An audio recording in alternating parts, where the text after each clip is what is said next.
Good afternoon, everyone. We are Startup Visa Services. Joining us is Slava Appel, the CEO and founder of Startup Visa Services.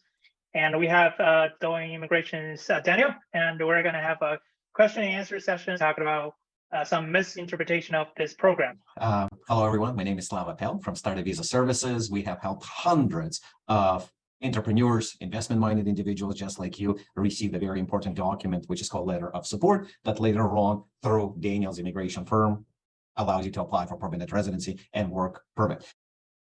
So to the question, what are the main qualifications? Yes, for this program, Startup Visa, as an entrepreneur path to Canada, you are required to have a minimum level of IELTS level 5 for English or French or Canadian language benchmark.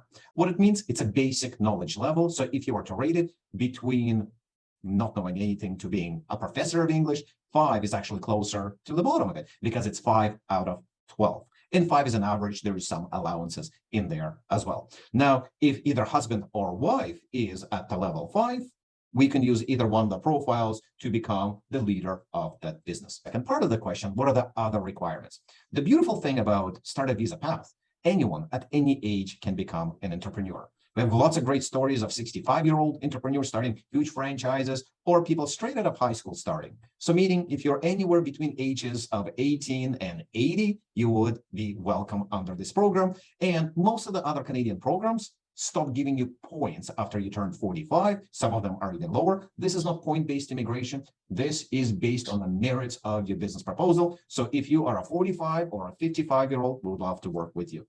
Next portion of the question, what else do they need to qualify? Well, you need to pass your medical. Now, not every medical issue is inadmissible. So meaning if you have arthritis, you're okay. However, if you have a communicable disease like hepatitis or tuberculosis, you would not be able to go through this program. And of course, they are also looking for people with clean criminal record to make sure you're not on some wanted list. We want to make sure we're inviting the right candidates here. The last portion, I will add educational background. Now, US in Canada are full of success stories where people start up biggest companies without any education. If you take a look at some of the top companies in the world, Google, Facebook, Microsoft, big companies, all of these programs were started by people that are still in educational process. They did not graduate, they did not get their university degree yet. So that's an example that with or without the degree, the paper, you can still be a good entrepreneur. What does it mean for Startup Visa program?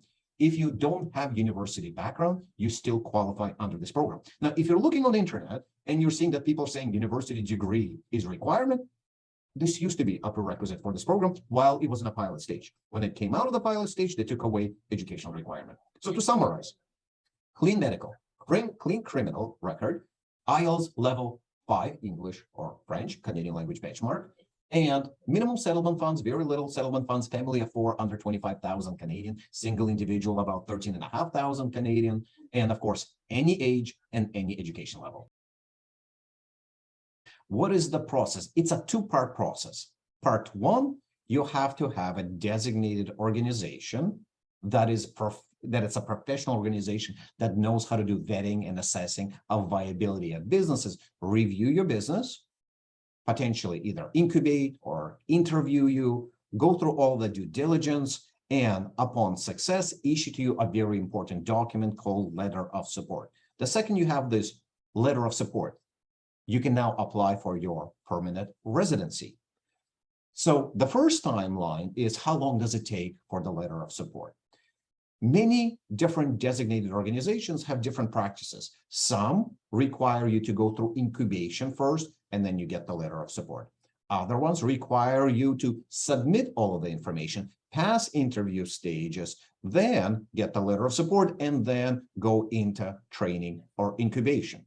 If you're going through an angel group instead of an incubator group, you have to go into negotiations on your term sheets after you submit all of that information and after you present to them, which is also very similar to venture capitalist funds.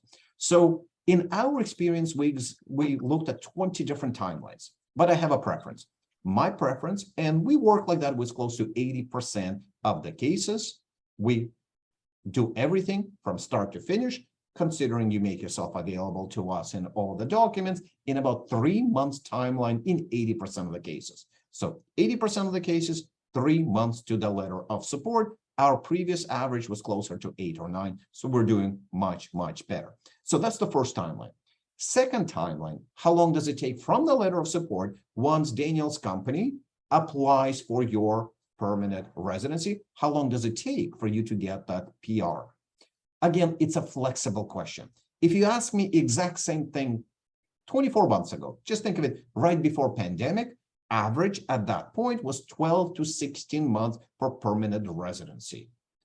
Post-pandemic, during a few of the crises right now, the world is dealing with through Russia versus Ukraine crisis, which also impacts Canadian immigration because Canada is now shortcutting the applications for those people that are coming from Ukraine. And of course, post-pandemic delays, the timelines for permanent residency, according to Government of Canada, has increased all the way up to 31 months. Now, this is not set in stone. Some files are faster. In fact, our last 10 files that we have seen that received permanent residency, and for the record, last month we saw 16 of our clients receiving permanent residency based on starter visa letters of support. So it's going smoothly, it's going through, every file is being paid attention to. So we are seeing much faster timelines than that 31 months. Also, from what government has told us, they have spent the resources, they invested billions of dollars into automation, they have hired thousands of people on their side to process the files. They're telling us that the timelines are going to get shorter again. In short, in the past, it used to be 12 to 16 months. Now we're at 31 months. We are hoping it's going to go to about 22 months in a very, very short period of time. How does it compare to other programs? I'll compare it to a few programs. For example, Quebec investment program, which used to be the closest to what starter visa is, it required you to put up $1.2 million. It required you to arrive with extra $2 million. It was an expensive product. A lot of people have applied to it, but it used to take 6 to 7 years for permanent residency. So comparing it to starter visa, 2 to 3 times longer. Comparing it to federal self-employment program, also took 2 to 3 times longer. Comparing it to provincial nominee program, also that program took 2 to 3 times longer. Quebec skilled workers took 30 to 40% longer. So when we're looking at the economic class of immigration, not study class, not working class, not family reunification, not other classes, when we're looking specifically for the starter visa class or starter visa or entrepreneurial path, it is a lightning fast program in comparison to others. In general, it's whatever is logical to invest into that business. However, directly on the Government of Canada website, the $200,000 investment is not coming from you. If you qualify for it, it can come from, think of it like a bank or venture capitalist after they like your business. Very few companies, less than a couple of percentage points of all of the applicants go through the path. Second one, if you can convince an angel group to invest something in your business. So it's still not talking about your money. They're talking about somebody else investing and validating that you have a good business and investing at least $75,000. So again, that's not your money. This is somebody else's money. Still doesn't answer the question, how much of your money you need to put in. And the third one, it says you don't even need to secure third-party investment. You can be self-funded, and in that case, apply through a business incubator. Long answer, as much money as your business needs. Short answer, there is no prescribed number. Directly through Government of Canada, it says no.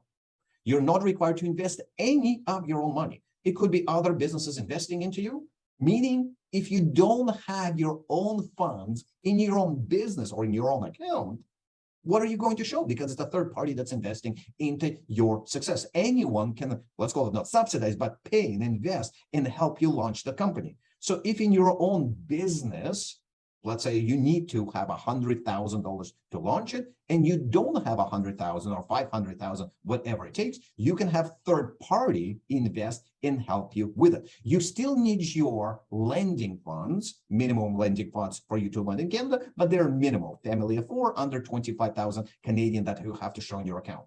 But if you have money in your businesses, in real estate, in investments, and you're saying, I'm going to cash it out, and I'm going to invest into the business afterwards, it is still okay. Depending on an incubator or your agreement with an incubator, depending on an angel group and your term sheet with that angel group or venture capital group, there are different requirements, not by government, but by the designated organization. That's the partnership that you have, someone that is helping you with the business soft landing it in Canada. Some incubators and angel groups and venture capitalists say, why am I going to help someone that is not going to do anything about the business until they land with permanent residency and they require you to get the work permit? I'm not a fan of that thinking, because if you're going to open up, let's say, a large manufacturing plant, you have to leave with your entire family, your home country, sell everything off, gamble, move to Canada with your kids, uproot them, and start working on something before you even know whether you are going to receive permanent residency or not. So I'm not a fan of that. I'm a fan of flexibility. And flexibility, it comes back to what is logical. If your business is about dealing with an issue that happens today, for example, COVID related, you're creating masks as an example, you can't wait 3 years to land in Canada. So logically, you have to come here now, start working on it.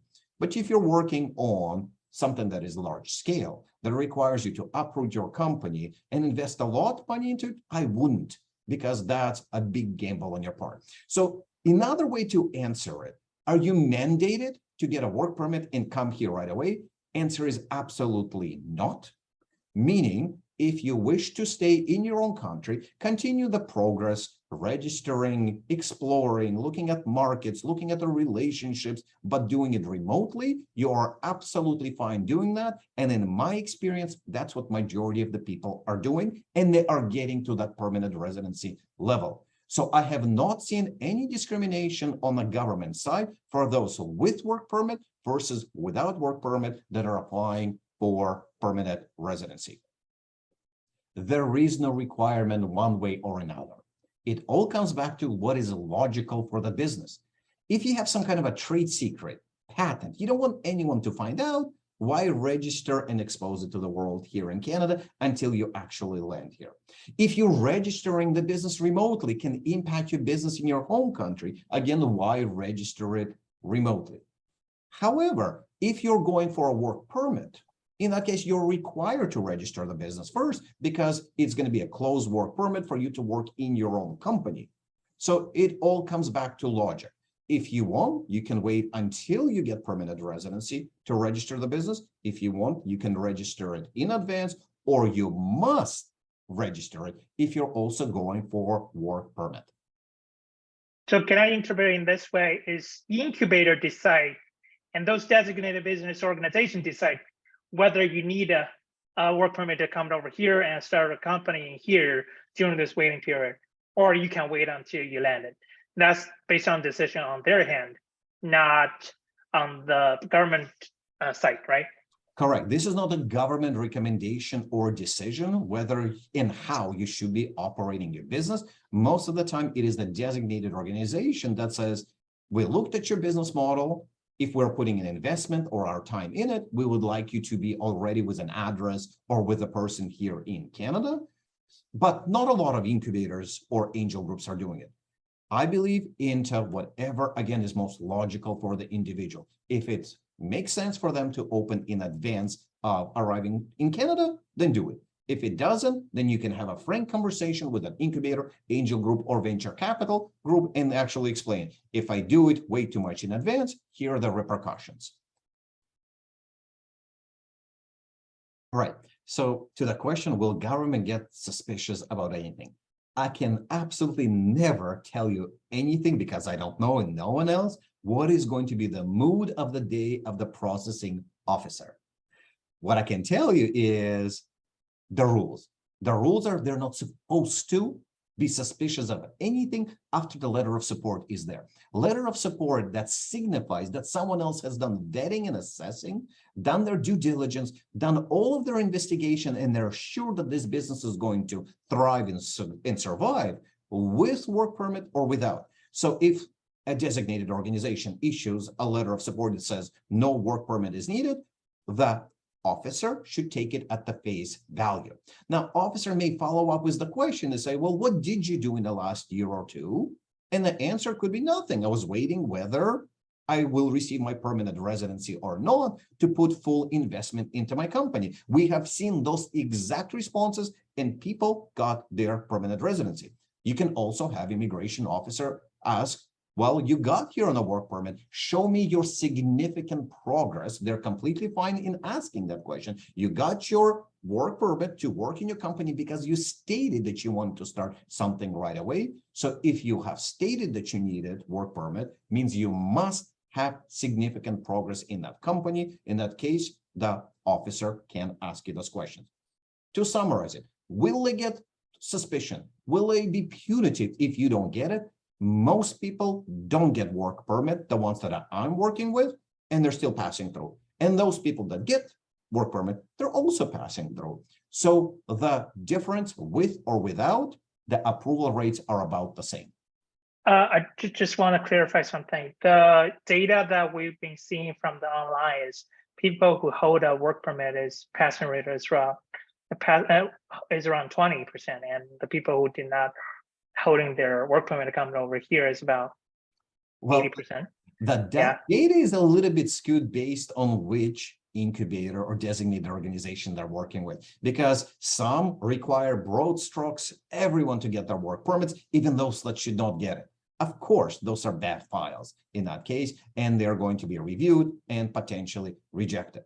So when you're looking at those that are required, not from self-view, but from a designated organization point of view, hey, you must get that work permit whether you want it or not. Of course, those files have a higher chance of the refusal. Okay, so we're just trying to, clarify that if they hold a work permit account over here, they're going to face a lot of challenge on providing sufficient file backing their activity. That will create a lot of difficulty for the following process if they register a company. Where you're correct. If somebody has work permit, they have one extra level of reporting that they have to do. They have to report on their progress. And if there is not enough progress, that file is going to be suspicious. Okay. All right. And the next one is because during the process, it's going to be a long time, around right now it's been more than 20 months. If the applicant used their work permit account over to Canada, are they supposed to stay in the Canada all the time, or they can travel around or go back to the country in the middle of it? So the way I understand the question properly, once they get permanent residency or work permit, what are the rules about them coming in and out of the country? Well, the rules are different. If you have permanent residency, you just have to spend, let's say, 3 out of 5 years in Canada, not consecutively. So you can fly in, fly out, and you can fly on your business behalf. You can fly to see your family or vacation. You have a lot of time that you could be out of the country, but as long as you spend 3 out of 5 years in Canada, you are qualified to renew on your permanent residency and later on get to your passport. However, if you're here on a work permit, in that case, rules are different about coming in and out. You're going to have to apply and reapply every time you enter Canada. So just the rules are different. For that, I would defer back to your immigration professionals, Doyen Immigration with Daniel, and he's going to give you a lot more detail on that. Great question. And I'm one of the very few people in the world that has an answer directly from the Minister of Immigration. So I had a one-on-one conversation with him at the Collision trade show, and I asked him the exact same question. Is there an industry that you prefer? And his answer was, you know what, we get too many IT companies. I want to see more variety. This is directly from the Minister of Immigration to me. But here's what it means. Any innovative business that has a potential to scale up and expand and sell beyond Canada, that has a potential to hire people, should qualify under this program. I have worked in manufacturing industries and construction, information technology, health and sciences. I worked in over 40 different industries in helping applicants get through to to letter of support and later on towards their permanent residency, meaning any innovative category. However, yes, there are a few categories that I would recommend not going with. cash checking places, as an example, gambling places. So there are a few categories that I would recommend to stay away from. But if you're looking at mainstream companies, I've worked in 40 categories. Everyone had pretty much the same approval rate. So not just internet technologies, but any other innovative businesses. Now, I'll also frame it in the following way. If you are, let's say, a restaurant owner, and you want to bring a restaurant here, it is not as good as if you are making point-of-sale equipment or point-of-sale software for the restaurant industry, because a restaurant by itself does not have international appeal, does not have that scaling capability as the software company. So even though they're almost in the same category, one would be better than another. So answer is both. And three, the third answer is, does our company help you? So our company, Startup Visa Services, can help you with this process if the incubator or an angel group or venture capital group is not doing it for you, or if you're afraid of doing it yourself. And here's the thing, don't be afraid of doing it yourself. You can register the company online. If you're going to Ontario or if you're going to British Columbia, it allows for foreign companies to register here. There is a little bit of a process, but there are ways to get it done. You cannot simply open up a bank account. It does require a local person, but registering a company, that is something that is available to you. So if you're afraid to do it by yourself, you can have us, our firm, helping you. Or in some cases, rare cases, incubators, mentors there will also assist you in that as well. Are they kind of cost extra opening the company, or going to be included in their service fee? So registering a company is not like registering in Canada, is not like registering it in other places. If you were to do it by yourself, if you know how to read the instructions, if you know how to do it, if you're not afraid, it'll cost you very little. $500 to $1,000 to register a company in Canada. It's not expensive. If you're going to ask anyone, lawyer, accountant, our firm, incubator, to spend their time in helping you, they may charge extra $500 for it. So in total, doing it by yourself or through someone else, it's not an expensive process, and the margin difference between them might as well have a professional helping you. That's a difficult question out of all the questions that you asked me so far. So what's good about Government of Canada is transparency, freedom of information, right for you to request the type of information from government. So meaning if the official list existed anywhere, it would be published and someone would have seen it. No one has seen that list. However, I'll give you an insight from the one-on-one conversation that I had with a processing officer. So this is directly from him to me. He has processed 20 to 50 files. So this is his experience. And this is what he says. If he knows that the file is coming from an incubator that historically has been approving bad businesses, he spends a lot more time in investigating the next file coming from them. So it's not an official blacklist. They just know garbage files are coming in, might as well spend more time on them from that particular incubator. So that becomes their personal bias of how much time they're spending on it. So this is not my opinion. This is what was told to me by one of the processing officers, immigration officers. What we know from the industry, everything else is just a rumor. One incubator is better than another. There is no way of proving it except through the freedom of information. We have gathered a list of number of permanent residencies issued per incubator, and we can actually see which incubators get more, which incubators get less. Now, considering this is a recording, I will never smear any one of the incubators, or even in person. I would never name who they are, but yet I can see which ones are producing a lot of letters of support, and very few permanent residencies get issued later on.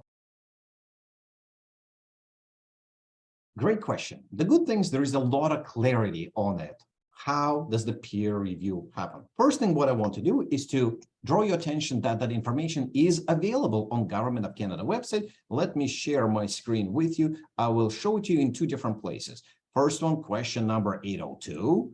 Who will review my startup visa program application. And in short, they're saying it is up to designated organizations to review everything about your venture, everything about the business, and I work in and within those designated organizations. So I actually experienced, I sat in quite a few peer reviews. So when we go into what is this peer review, again, on the Government of Canada website, it will describe to you that peer review is mainly a process of reviewing the designated organizations' process of reviewing your business. So it is not mainly about you as an individual. It is not mainly about your business, but it is more of what did the designated organization do in order to approve you? How much time did they spend? Why did they like your business? Why did they like you as a person? They've done enough due diligence to process. So it is not you. It is the designated organization that is defending it in front of a committee as appointed by NACO. So it's a blind committee. You don't even know who is answering or who is actually asking you the questions. So when that happened to me, and I participated in quite a few defenses, knock on wood, all of them successful. So in the peer review, I am defending the case and why I have allowed for the case to get to the letter of support. So when does it happen? After your immigration processor, so after Daniel files for your permanent residence, the processing officer, immigration processing officer looks, and it looks that it is too suspicious on one way or another, he can request through NACO for a third party, a different incubator, different angel group to review the findings of the first one. So who gets to attend it? And again, I've been to quite a few of them, again, all successful, but who attends them are the people from the designated organization. So we are the ones that are defending our own processes from the designated organization point of view of why we have let your file through. If you're out of country, you're not participating. You're aware of it.